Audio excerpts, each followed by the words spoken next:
ini kita coba ngobrol-ngobrol di rumah karena di luar juga sedang kondisinya nggak memungkinkan, jadi kita sharing-sharing di rumah aja. Jadi kita ngobrol-ngobrol sama Mas Samir nih. Mas Samir, Yap. ya banyak ada pertanyaan yang mau ditanya. Bagusnya dari awal lagi ya kita Iya. biar Gimana? urut. Kalau boleh saya tahu Ki, awal mula Tiseno sampai sekarang ini kan pasti ada banyak perjalanan ya, mungkin dari umur belia sampai sekarang ini itu ada mungkin banyak pengalaman lah. Ada beberapa yang mungkin bisa diceritakan ke kami Ki. Iya. Jadi awalnya di sini saya itu nggak ada niatan buat mempelajari spiritual, Mas. Jadi nggak ada mempelajari spiritual sampai akhirnya ini saya dari keinginan kecil ini pengen bisa seperti orang-orang contoh. Kita sering nonton film-film kewalian, orang-orang sakti bisa sampai mempunyai ilmu yang tinggi. Jadi memang saya dari kecil ini memang tertarik dengan hal-hal spiritual, jadi hal-hal mistis. Dan memang di situ saya dari awal kecil SD itu saya udah bisa melihat hal gaib. Jadi melihat hal gaib itu semacam kayak kita melihat setan, kolong wewe ataupun sejenis jin, genderuwo. Cuman di saat kecil di sini saya bertanya-tanya, ini apa ya? Sosok apa? Ya ada rasa takut lah. Ada rasa takut. Saya tuh jarang di rumah, nggak pernah di rumah. Artinya sampai orang tua saya itu marah. Ya jadi saya jarang di rumah di sini bukan artinya main yang lancong nakal, Mas. Jadi saya mempelajari waktu itu ilmu ahli sunnah wal jamaah. Jadi ahli sunnah wal jamaah di sini mengajarkan tentang ilmu hikmah. Jadi mengajarkan tentang ilmu hikmah. Saya dari SD itu sudah menjalankan semua tentang syariat, artinya tentang menjalankan sholat, cara berzikir yang benar. Jadi di situ saya mulai mengasah. Kelas 5 SD saya udah coba mulai mengobati orang. 5 SD itu saya udah sering, kita ya punya tim. Waktu itu punya tim dari perguruan Al-Hikmah. Satu tim itu ada 4 orang. Saya dipanggil ngobatin kemana-mana, itu masih SD. Jadi masih SD berjalan, perjalanan waktu SMP mulai nakal. Jadi di saat saya mulai nakal itu mulai surut semuanya, artinya mulai hilang. Jadi apa yang saya tahu tentang bisa melihat hal gaib ataupun segala sesuatu hal tentang gaib, saya mulai luntur karena perjalanan dan pergaulan mungkin nakal waktu itu. Gitu, Mas. Ditarik ke belakang sedikit Ki. Kalau untuk kelebihan itu kan biasanya ada terah ya Ki, ya? Turunan atau dilatih. Ya. Mungkin Aki di sini dari terah ya atau turunan ya? Bisa diceritakan ya? Jadi kalau saya setelah memahami saat ini ya, memang masih ada turunan, Mas, masih ada titisan. Karena dari bule-bule atau Pak Le dan Pak De saya itu semua paranormal. Artinya orang yang memiliki kelebihan dari batas normal pada umumnya.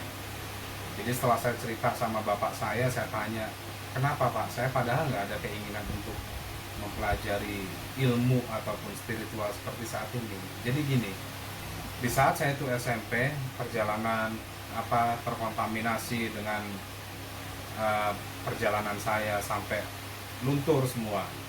Tapi di saat umur waktu itu kalau nggak salah saya punya anak pertama ya, punya anak Shirley di sini, saya ditekan. Jadi ada sesuatu hal yang membicarakan dengan saya, membicarakan kepribadian saya, kamu harus putus. Mulai saat ini kamu harus tinggalkan semua. Jadi saya dikasih 2 pilihan, maju atau mati. Berarti saya milih maju kan, walaupun berat. Jadi saya milih maju. Semua itu setelah saya dapat, baru saya digodok di sini. Saya menjalankan puasa, menjalankan ritual puasa. Jadi intinya dia itu berkata, kendalikan dirimu di dalam dirimu. Mengendalikan diri di dalam diri di sini mengendalikan hawa nafsu dalam diri kita, termasuk semuanya. Disitulah saya mulai mendalami tentang spiritual, karena saya dikasih dua pilihan, ya nggak bisa memilih. Kalau saya mundur saya mati, saya maju berat artinya saya harus maju, dan sampai saat ini gitu. Itu setelah mati mungkin salah jalur ya dia. Ya salah jalur. Jadi waktu mungkin kelas-kelas SMP itu salah jalur, terus ada opsi dua pilihan itu, apakah Ya. mundur atau maju gitu. Karena gini, sebelum saya ini menjalani spiritual di sini saya memang nakal, Mas. Artinya saya masih dulu itu pernah jadi tukang tato. Makanya jadi kalau buat sahabat KJS gitu, kalau ngelihat kok paranormal itu tato. Jadi saya itu pernah jadi tukang tato, Mas, 7 tahun. Jadi saya 7 tahun di sini sempat terjun ke dunia art gitu ya, seni, ke tato. Dan itu saya diputusnya itu umur 25, saya harus meninggalkan semuanya. Jadi meninggalkan semua di sini, apapun hal yang memang itu menyalahi aturan dari Allah itu harus ditinggalkan. Dan itu cukup berat karena saat itu saya memang untuk mencari kehidupan ataupun menafkahi keluarga itu dengan tato. Tapi harus saya tinggalkan. Tapi saya yakin bahwa saya ini mendapat petunjuk begini ini untuk kebaikan saya. Artinya suatu saat bisa lebih baik dari yang saya jalankan saat itu gitu. Terus awal mula nanti bergelut di bidang pengobatan atau bisa mengobati orang itu umur berapa gitu?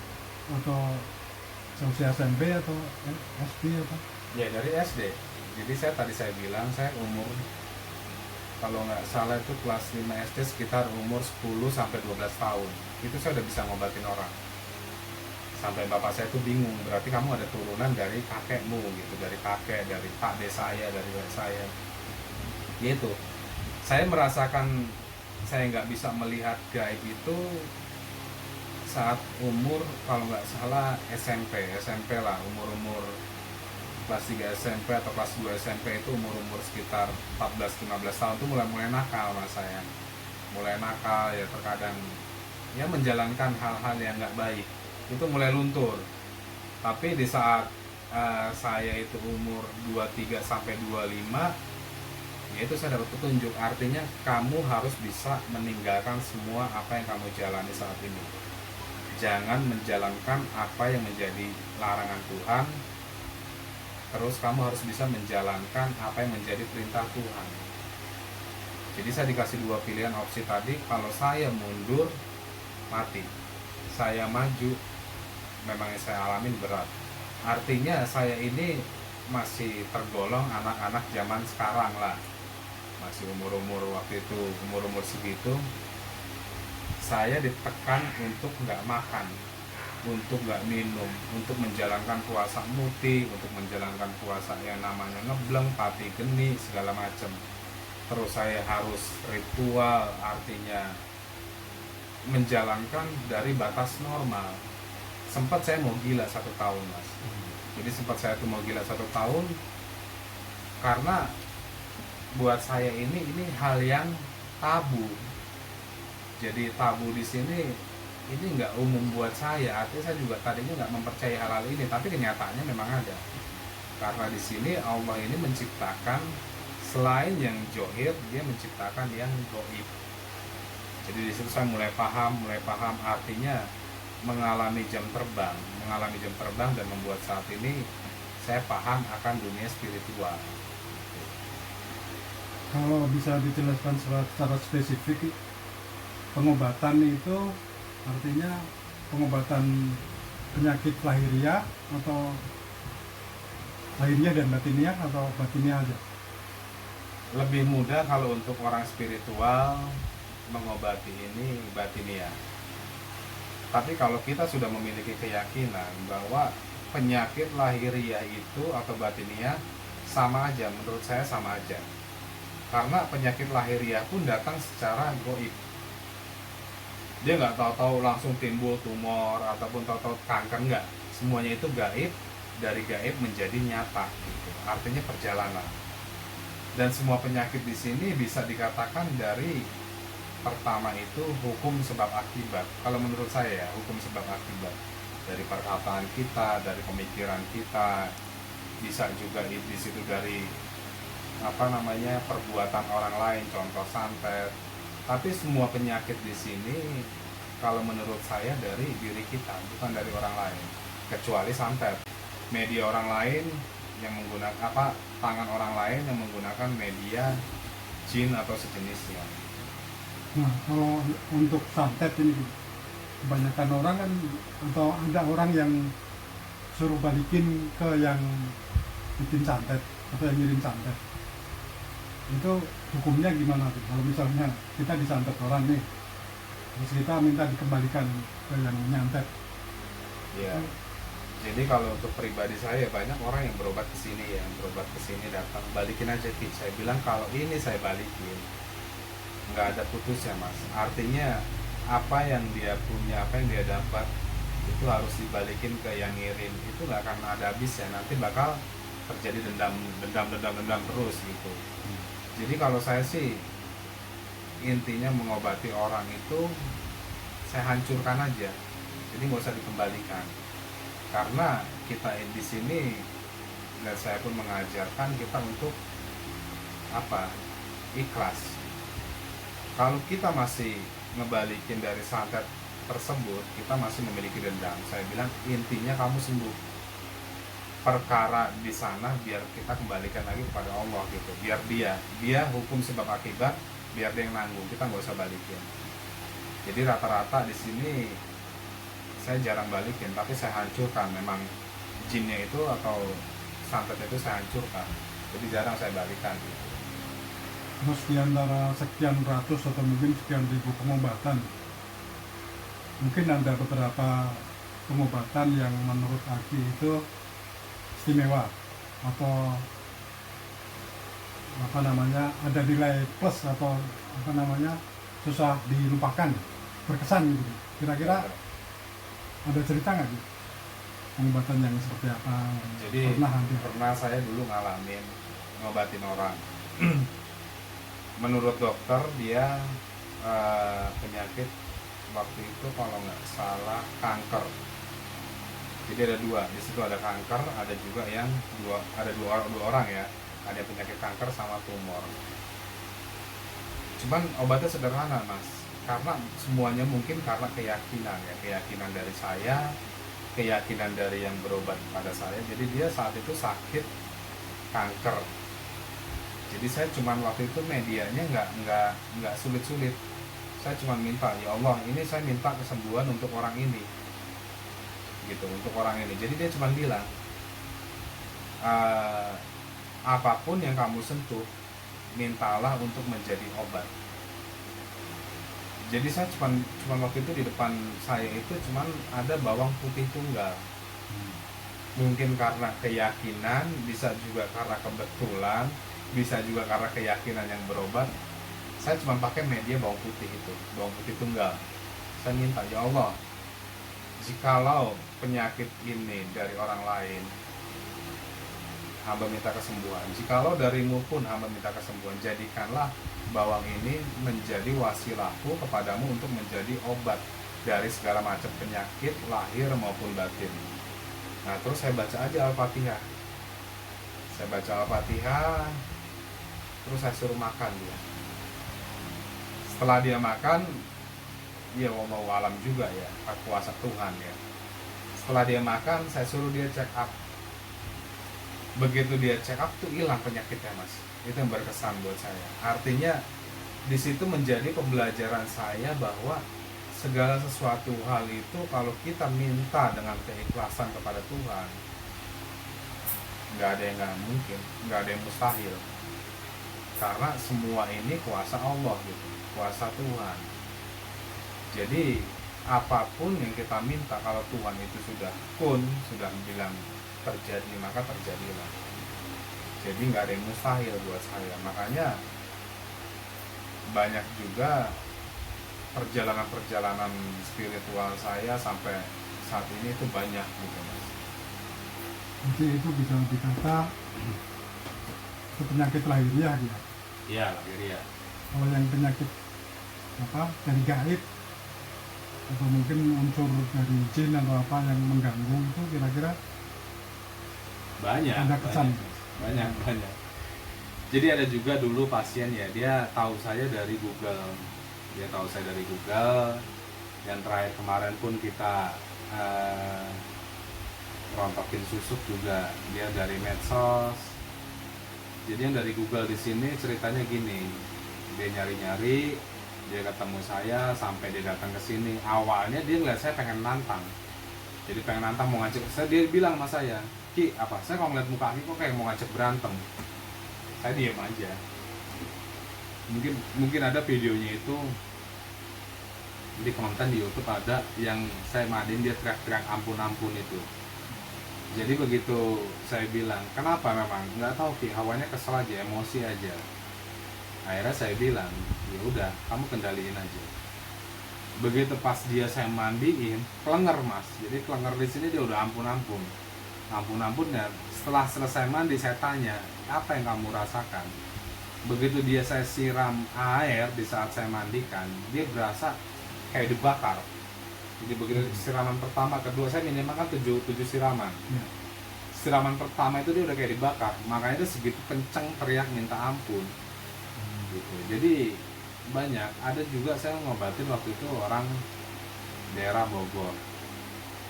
Jadi dia dibikin orang sampai sempat dia mau gila. Saya bilang bawa aja bu orangnya ke sini. Itu sampai dia di Cibinong itu udah ngamuk di mobil. Artinya radius gaib itu lebih dari radius manusia, dan dia dalam radius 1000 ataupun 5 km dia udah terasa kalau dia tuh mau dihancurkan atau dihilangkan. Dan itu buat saya lumayan terkesan. Oke, flashback ke belakang sedikit Ki. Tadi waktu SMP kan ada 2 opsi ya, karena perjalanan aku sedikit keluar jalur, ada 2 opsi, apakah mau maju, apakah mau, kalau maju selamat, tapi kalau mundur mati kan gitu. Yeah. Setelah itu kan banyak lelaku ya, bisa dijelaskan gitu, lelaku apa aja yang telah dijalani hingga tarik lagi ke jalur yang semula. Ya, jadi lelaku spiritual saya itu banyak mas. Jadi saya ini, setelah saya ini memahami, saya mencari beberapa guru yang saya tanya di sini. Saya ingin belajar tentang daging bukan kulit. Jadi saya cari guru kemana-mana sampai saya ke Jawa, kemana nggak ketemu, sampai saya ketemu dengan yang namanya Kidunak. Kidunak di sini dia mengajarkan tentang dunia dan akhirat. Mengajarkan tentang dunia dan akhirat, bahwa memang inti dari kehidupan di sini, kalau kita ingin dekat dengan Tuhan, ingin tajam dalam hal spiritual, kunci cuma satu, mengendalikan diri di dalam diri. Artinya mengendalikan diri dalam diri itu mengendalikan hawa nafsu dalam diri kita. Kenapa kita ini dekat dengan Tuhan, tapi terkadang manusia ini menjalankan sholat, udah banyak yang ngeluh sama saya, Ki, saya ini udah jalanin sholat, jalanin puasa, tapi kenapa saya ini doa saya belum terkabul? Jadi saya kaji ke dalam diri dia. Satu, kita sholat udah mas, puasa udah, zikir udah, tapi nggak terkabul. Kenapa? Karena dalam diri kita belum bisa mengendalikan diri di dalam diri. Artinya mengendalikan diri dalam diri ini belum bisa mengendalikan hawa nafsu. Kita menjalankan sholat, tapi sholat itu kan menjauhkan perbuatan keji dan munkar kan. Tapi kita sholat juga jalanin, zikir jalanin, puasa jalanin, tapi emosi semua itu nggak bisa terkontrol. Buat saya itu belum bisa dekat dengan Tuhan gitu. Jadi hal-hal sepele dalam diri kita, kalau kita ingin didengar dengan Tuhan, yaitu tadi pengendalian diri di dalam diri, artinya pengendalian hawa nafsu. Insya Allah kalau kita sudah mengendalikan diri kita doa ditambah lagi sholat, zikir, langsung terkabul. gitu. Kuncinya di situ aja kalau menurut saya ya, kuncinya di situ, karena yang saya alamin dalam perjalanan saya pun itu memang kuncinya di situ. Terus selain tadi kan setelah ketemu Hidunan ya, setelah itu ada mungkin ketemu beberapa wali lagi mungkin selain Hidunan. Banyak mas, jadi saya banyak, artinya saya ini menjalani hal spiritual itu puluhan tahun ya, puluhan tahun. Jadi bapak saya tuh selalu bilang, jadi bapak saya itu memiliki hampir ada 10 sampai 15 guru. Bapak saya ngajak, kamu mau apa, mau ikut apa. Jadi saya selalu, bapak saya itu ke orang pintar, ke tempat guru-gurunya dia saya ikut. Itu waktu kecil. Jadi saya ikut gitu kemana-mana, sampai ke daerah Jawa Tengah, Jawa Timur, ataupun di Gunung Merapi itu saya ikut. Saya memahami apa sebenarnya yang dicari, dan memang saya tertarik. Satu lagi Ki, saya mau nanya masalah pembersihan rumah. Jadi aku kan sering dapat job untuk bersihin rumah itu ya. Yang rata-rata itu bersihin gaibnya ya, atau mungkin ada hantu atau ada jin. Itu hantunya, jinnya dibersihin, dipindah kemana itu? Atau dibuang? Ya jadi kalau saya ini ngebersihin rumah, artinya gini loh, kita membersihkan rumah seseorang itu, yang pertama kalau kita ingin rumah itu bersih, ilmu kita ini harus lebih tinggi dari penunggu di situ mas. Sebenarnya kalau ilmu kita lebih tinggi, kita mau model apapun dia nggak akan lawan. Makanya terjadi gesekan ataupun interaksi kalau kita ini misalkan masih di bawah jin itu, ya, terjadi gesekan biasanya. Tapi kalau kita lebih tinggi dalam arti ilmunya di sini, itu kita nggak akan ada masalah. Dan kalau untuk ngusir, saya nggak asal buang. Jadi saya bikinkan rumah secara gaib buat jin itu. Jadi saya pindah, kalau enggak saya buang dia ke gunung. Jadi misalkan saya mau membersihkan rumah nih, di rumah ini, jadi dia saya tampung dulu. Saya tampung, kamu ikut saya dulu ke badan. Setelah ke badan, suatu saat saya nanti ritual di gunung, di situ saya lepas semuanya. Karena gunung di sini memang tempat dia, tempat artinya bangsa-bangsa lembut, bangsa-bangsa halus. Jadi nggak asal sembarangan saya buang gitu, enggak. Gitu. Terus dia pindah itu ada perjanjian nggak sih? Artinya, oke saya pindah, tapi saya harus dikasih apa itu. Iya, kalau misalkan kita turutin, dia pasti ada permintaan. Tapi jarang saya turutin. Terkecuali saya menuruti ini untuk kebaikan. Untuk kebaikan di sini, contoh misalkan ya udah saya ingin disempurnakan atau apa, mungkin saya akan ikuti. Tapi kalau untuk hal-hal yang dia harus tukar kambing, sapi, atau saya nggak mau. Mendingan kita berantem. Jadi gitu. Jadi artinya saya mau menyiapkan sesuatu hal yang memang tidak menyulitkan atau menyusahkan pemilik rumahnya. Jadi gini mas, saya ini tidak pernah membenci siapapun, termasuk jin atau apa, saya nggak pernah membenci. Karena apa? Karena mereka pun makhluk hidup dan diciptakan dengan Allah. Jadi saya nggak pernah membenci. Dan di sini juga, kalau menurut saya, artinya banyak juga saya ketemu pasien ya, saya ngobrol. Sebenarnya kita ini sebagai manusia egois. Kenapa egois? Sebelum rumah ini berdiri di sini ataupun di tempat tinggali, di situ udah ada makhluk halus. Terus begitu kita tempati, tiba-tiba dia merasa terusik atau terganggu, dia ngusir. Terkadang saya balikin, cuma sebenarnya saya mau bersihin rumah itu, mau saya bersihin, cuma suka saya balikin. Kalau misalkan di sini ibu punya rumah atau bapak punya rumah, udah punya rumah permanen di sini, terus ada orang yang mau menempati rumah ini, mau ngebangun lagi, kira-kira marah nggak? Marah. Begitupun dia. Jadi saya selalu bilang ke diri, jadi pembelajaran ke diri saya bahwa memang manusia ini egois. artinya dia mendirikan sesuatu hal tanpa melihat. Jadi buat yang teman-teman gitu, misalkan teman-teman KJS terutama, kalau misalkan kita mau mendirikan rumah, sebaiknya dilihat dulu lokasinya, terus dengan orang-orang yang ahli di bidangnya.